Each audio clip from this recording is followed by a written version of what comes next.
కూటమి ప్రభుత్వం ఏర్పడిన తర్వాత జరుగుతున్న తొలి ఎన్నికలు ఎమ్మెల్సీ ఎన్నికలని ఈ ఎన్నికల్లో కూటమి అభ్యర్థిని గెలిపించుకునేందుకు ఓటర్లు ఉత్సాహంగా పోలింగ్ బూత్ కు తరలి వస్తున్నారని కాకినాడ రూరల్ ఎమ్మెల్యే పంత నానాజీ బీజేపీ రాష్ట్ర నాయకులు పైడా కృష్ణమోహన్లు తెలిపారు. కాకినాడ నగరంలో జీపీటీ వద్ద ఏర్పాటు చేసిన పోలింగ్ బూత్ వద్ద ఓటింగ్ సరళిని పరిశీలించేందుకు రూరల్ ఎమ్మెల్యే పంత నానాజీ విచ్చేశారు. అక్కడున్న టీడీపీ నగర అధ్యక్షులు మల్లెపూడి వీరు, రాష్ట్ర SC corporation director Kollabothula Apparao, BJP రాష్ట్ర నాయకులు పైడా కృష్ణమోహన్లతో కలిసి ఆయన మీడియాతో మాట్లాడారు. తన ఓటు హక్కును వినియోగించుకుని వస్తున్న వైసీపీ నగర అధ్యక్షురాలు శుంకర శివప్రసన్న సాగర్ దంపతులను రూరల్ ఎమ్మెల్యే పంత నానాజీ పలకరించారు.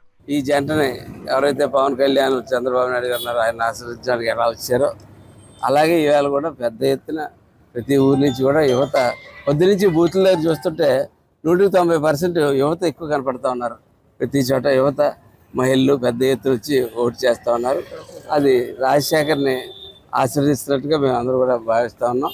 ఖచ్చితంగా కూడా రాజశేఖర్ మంచి మెజారిటీతోటి ఈ కాకినాడ రూరల్ కాన్స్టిట్యూన్సీలో పెద్ద మెజార్టీ, అలాగే ఉభయ గోదావరి జిల్లాలో కూడా పెద్ద మెజార్టీతో మొట్టమొదటిసారిగా రాజశేఖర్ నెగ్గబోతా ఉన్నాడు.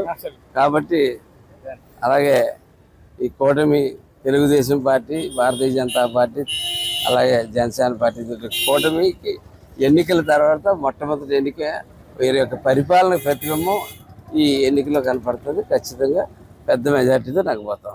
వచ్చిన 8 నెలల తర్వాత ఎమ్మెల్సీ ఎన్నికలు జరుగుతున్నాయి. ప్రజలందరూ కూడా కూటమి పరిపాలనతో పూర్తి సంతృప్తితోటి ఇవాళ ఓటింగ్కి వస్తున్నారు. ఎవరిని అడిగినా కూడా ఇంకెవరున్నారు రాజశేఖర్ తప్పనే మాట ఓటర్ల నుంచి వినిపిస్తున్నది. 9 నెలల క్రితం ఏ రకంగా ఓటర్లు ఉత్సాహంగా ఓటేసి దింపడానికి వచ్చారో ఈసారి కూడా అలాగే చాటుకొండగా పీడీఎఫ్కు సపోర్ట్ చేస్తున్న వైఎస్ఆర్పీని ప్రజలు గ్రహించి కూటమికి ఓటేయటానికి తరలి వస్తున్నారు.